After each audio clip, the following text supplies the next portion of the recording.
Hello friend, welcome back to my YouTube channel Ashta Diggaj academy away and success. Friend, जिस प्रकार आप जानते हैं आपको 22 फरवरी से आपके पेपर हैं प्री बोर्ड के एग्जाम के, जो संभवतः डेट आ रही है यूपी बोर्ड हाई स्कूल और इंटरमीडिएट की कि प्री बोर्ड एग्जाम उनको 22 फरवरी से कराए जाएंगे, प्रोडक्ट कराए जाएंगे। तो उसकी जानकारी ये क्लियर है कि नहीं, आप अपने विद्यालय से क्लियर कर लें।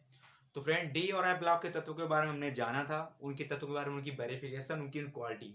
तो फ्रेंड, आप जानेंगे डी और एफ ब्लॉक के तत्वों के बारे में। फ्रेंड, इनके अगर हम इलेक्ट्रॉनिक विन्यास की बात करें, क्या अगर इन तत्वों के हम इलेक्ट्रॉनिक विन्यास के बारे में फ्रेंड बात करें, तो किसी किसी कक्षक में 1 इलेक्ट्रॉन जाता है और किसी किसी कक्षक में 2 इलेक्ट्रॉन जाता है और किसी में 0 इलेक्ट्रॉन जाता है।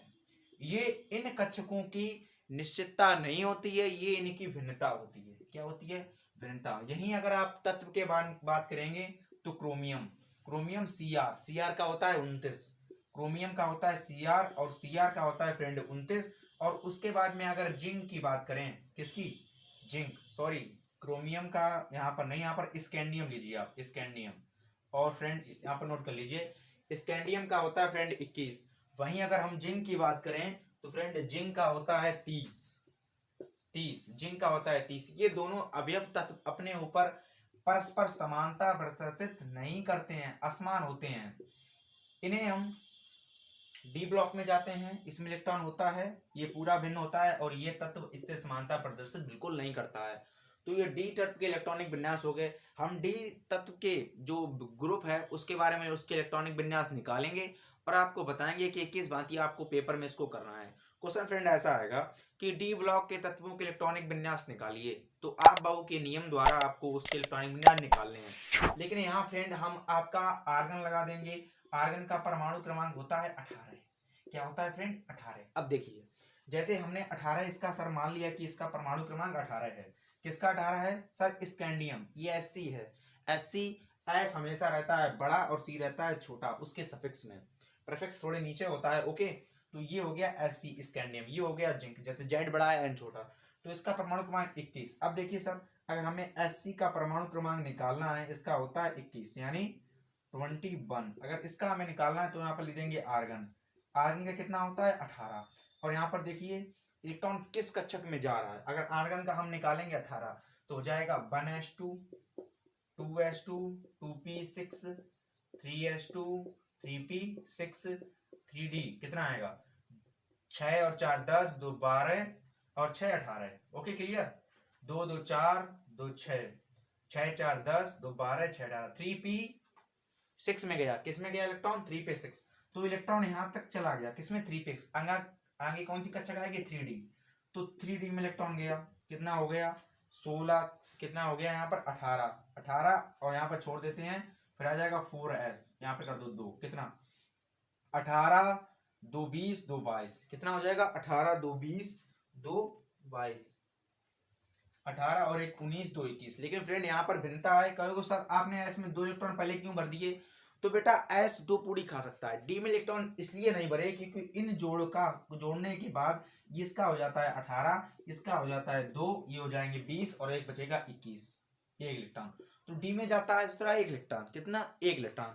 तो ये तत्वों की भिन्नता हो गई है। इसी भांति हम आगे के तत्व जो हैं उनका इलेक्ट्रॉनिक विन्यास निकालेंगे और कैसे पता करेंगे कि इसके लेंथेनाइड और क्लियर स्टडी में तत्वों में क्या अंतर है। तो बने रहेंगे वीडियो के साथ, वीडियो को कटाई मिस ना करें। ये वीडियो आपके लिए बहुत ही नॉलेजेबल होने वाली है और 5 से लेकर 6 नंबर का इस पेपर से आपका क्वेश्चन जरूर आता है। उन क्वेश्चनों के बारे में डिस्कस करेंगे कि कौन सा क्वेश्चन कितने बार आया है। तो फ्रेंड बने रहेंगे वीडियो के साथ। अगर आप नए हैं तो मेरे यूट्यूब चैनल को सब्सक्राइब करें, साथ ही पड़ोस वाले बेल आइकन को जरूर प्रेस करें। हेलो फ्रेंड, इस टेबल में हम ये डिस्कस करेंगे कि जो तत्व हैं उनको हम किस प्रकार से विभाजित करेंगे, किस प्रकार से समझेंगे, किस प्रकार से उनके इलेक्ट्रॉनिक विन्यास निकालेंगे। तो बनेंगे वीडियो के साथ। तो फ्रेंड सबसे पहले आपके पास समस्या फ्रेंड ये आती होगी कि इन तत्वों को हम किस भांति समझें, याद कैसे करें। तो फ्रेंड ये जो हो गए, ये हो गए तत्व, आवर्त सारणी के तत्व। और ये जो 21 है ये इसका है परमाणु क्रमांक। क्या है सर? परमाणु क्रमांक। तो पहले जो आवर्त सारणी बनाएंगे उसका लक्षण था परमाणु भार, लेकिन धीरे धीरे शोध और खोज होती रही तो वैज्ञानिकों ने जाना कि तत्वों का लक्षण परमाणु भार ना होकर क्या होता है? परमाणु क्रमांक। Okay, atomic number. तो उन्होंने परमाणु क्रमांक के बढ़ते हुए क्रम में एक सारणी बनाई, जिसे आधुनिक आवर्त सारणी कहा गया। तो वो बहुत पुरानी बात है। तो ये हो गया तत्व, ये हो गया परमाणु क्रमांक। आप इस तत्व को याद कैसे करेंगे उसकी ट्रिक है, साइंस टीचर बैरी क्रूर, मांगे फीस कोई नहीं कुछ जाने। ओके, अब फ्रेंड इस तत्व के बारे में जानेंगे कि इनका परमाणु क्रमांक किस भांति निकालेंगे और परमाणु क्रमांक से इसका इलेक्ट्रॉनिक विन्यास कैसे निकालेंगे। क्योंकि पेपर में क्वेश्चन आता है कि लैंथेनाइड तत्वों के जो हैं, यानी प्रथम संक्रमण श्रेणी के जो तत्व हैं उनके इलेक्ट्रॉनिक विन्यास लिखिए। तो फ्रेंड ये इलेक्ट नहीं है, ये है इलेक्ट्रॉनिक विन्यास। ओके, तो साइंस यानी scandium, tellurium, vanadium, chromium, magnesium, लोहा, ferrum, cobalt, nickel, copper, zinc, ये सब हो गए इसके नाम। ओके, तो स्कैंडियम का है 21। तो देखिएगा हमने यहाँ पर AR क्यों लिखा है, अगर हमें यहाँ पर AR का निकालें, क्या निकालें, AR का, यहाँ पर मान लीजिए AR का परमाणु क्रमांक होता है 18। AR यहाँ पर आर्गन है, अक्रिय गैस। 18 हमने AR यहाँ पर इसलिए लिख दिया क्योंकि हमें 18 तक तत्व नहीं निकालने पड़ेंगे, टाइम ज्यादा नहीं होता है, हमें समय की बचत करनी है। तो यहाँ लिख दिया हमने आर्गन। आर्गन का देखिए होता है 18, 1s2, 2s2, 2p6, 3s2 और 3p6, कितने हो गए, 2 और 2 4, 4 और 6 4 10, 10 और 2 12, 6 18, टोटल 18 इलेक्ट्रॉन हो गए। तो हमें आर्गन का केवल एक बार यहाँ पर ऐसे बना के लिखना है। तो इसके बाद में आर्गन हो गया 18, यहाँ पर कितने 21 करने हैं, जितने यहाँ पर दिए जाए हमें उतने इलेक्ट्रॉन भरने हैं। तो यहाँ पर हो गया 18 और एक 19, 19 और 2 21, समझ गया ना। डी एस जो पूरी खा सकता है वो फ्रेंड केवल 2 पूरी खा सकता है, मैंने आपको अगली वीडियो में बताया था। पी जो पूरी खा सकता है वो 6 पूरी खा सकता है, डी जो खा सकता है वो 10 पूरी खा सकता है, और जो एफ खा सकता है वो 14 पूरी खा सकता है। इससे ज्यादा कोई भी पूरी नहीं खा सकता है। तो फ्रेंड ये आप समझ चुके होंगे। तो फ्रेंड हम सीधे चलते हैं इलेक्ट्रॉनिक विन्यास के ऊपर, किस भांति इलेक्ट्रॉनिक विन्यास हम निकालेंगे वो देखिए। यहाँ पर आर्गन का हो गया 18, 19 और 2 21, फिर यहाँ TI 22, तो डी में इलेक्ट्रॉन कितने जा सकते हैं 10, आर्गन के पूरे पी फरे हैं तो यहाँ पर D2 ले जाएंगे। फिर इसी प्रकार वैनेडियम का D3 5। अब यहाँ से कुछ चेंजमेंट होता है, देखना D के बाद यहाँ पर D4 सर कक्षक नहीं आया, क्यों नहीं आया, क्योंकि D4 में इलेक्ट्रॉन गया ही नहीं और S का एक रिक्त हो गया। संक्रमण तत्व उन्हें तत्वों को कहा जाता है जिसमें D कक्षक अपूर्ण होता है।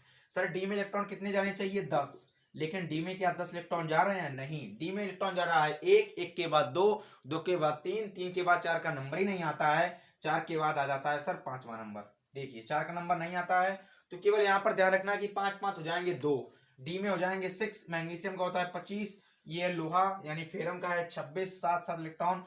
अब एक क्वेश्चन मैं आपसे पूछ रहा हूं, जो जिंक आता है कहां पर का होता है 29, देखिए 18 और 2 20 9 29, ये देखिए पूरा। आप कहोगे सर इसमें चिन्ह क्यों माना गया है, चिन्ह इसलिए माना गया क्योंकि ये अपवाद हैं, अपवाद नियम के अनुसार कॉपर और क्रोमियम की अलग परिस्थितियों के अनुसार उनको अपवाद श्रेणियों में रखा गया है। अपवाद का मतलब ये होता है जो नियम से परे हो, जिनके ऊपर नियम लागू ना हो उन्हें कहते हैं अपवाद। ओके, तो फ्रेंड यहाँ पर हम चलते हैं, हम एक क्वेश्चन आपसे पूछ रहे हैं कि स्कैंडियम Fe का परमाणु क्रमांक होता है 21, जिंक का होता है 30, कॉपर का होता है 29, ये सब इसके परमाणु क्रमांक है। जब आप इन तत्वों के परमाणु क्रमांक निकालेंगे तो आपको खुद ब खुद इन तत्वों के नाम, इनकी क्वालिफिकेशन, ये कौन से ग्रुप में आते हैं, इनका नाम क्या है, ये कितना परमाणु क्रमांक है, कितने कक्षक में जाता है, ये सब आपको आ जाएगा। जब आप कुछ करेंगे, कुछ सीखेंगे तभी इसके बारे में बता पाएंगे, अन्यथा नहीं। तो यहाँ पर है स्कैंडियम एक संक्रमण तत्व है किंतु जिंक नहीं, कारण बताइए। बहुत ही इंपॉर्टेंट क्वेश्चन है, बोर्ड में बहुत ज्यादा क्वेश्चन आता है, कंपटीशन लेवल में अगर आप केमिस्ट्री की अदरवाइज तैयारी MSc करते हैं तो उसकी भी अंदर पूछा जाता है कि ऐसी यानी स्कैंडियम एक संक्रमण तत्व है किंतु जिंक नहीं। फ्रेंड यहाँ पर रीजन हम बताते हैं, स्कैंडियम है 21, मैंने आपसे कहा संक्रमण तत्व, क्या संक्रमण तत्व उन तत्वों को कहते हैं, किसे, संक्रमण तत्व उन तत्वों को कहते हैं जिसमें d ऑर्बिटल यानी d कक्षक कैसा होता है, अपूर्ण। अपूर्ण मतलब पूरा नहीं भरा होता है, d में इलेक्ट्रॉन कितने जाने चाहिए 10, लेकिन d में इलेक्ट्रॉन कितना जाता है 1, तो ये है अपूर्ण।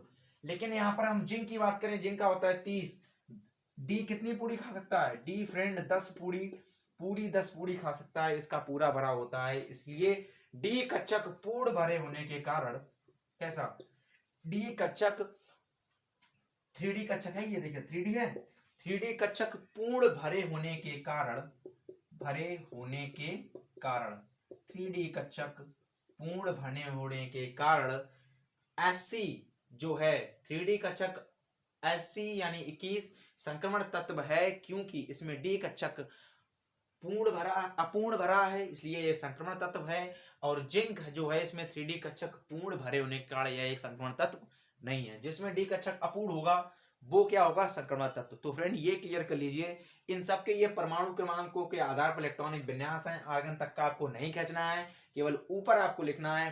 पेपर क्वेश्चन में ऐसे आएगा कि संक्रमण श्रेणी के तत्वों का इलेक्ट्रॉनिक विन्यास लिखिए तथा उसकी क्वालिफिकेशन बताइए। बढ़ते हुए आवर्ती फलन के रूप में होगा। चुंबकीय गुण की प्रवृत्ति के बारे में डिस्कस करेंगे। लैंथेनाइट श्रेणी के तत्वों के संक्रमण तत्व में बांटा गया है, इनके बारे में जाना।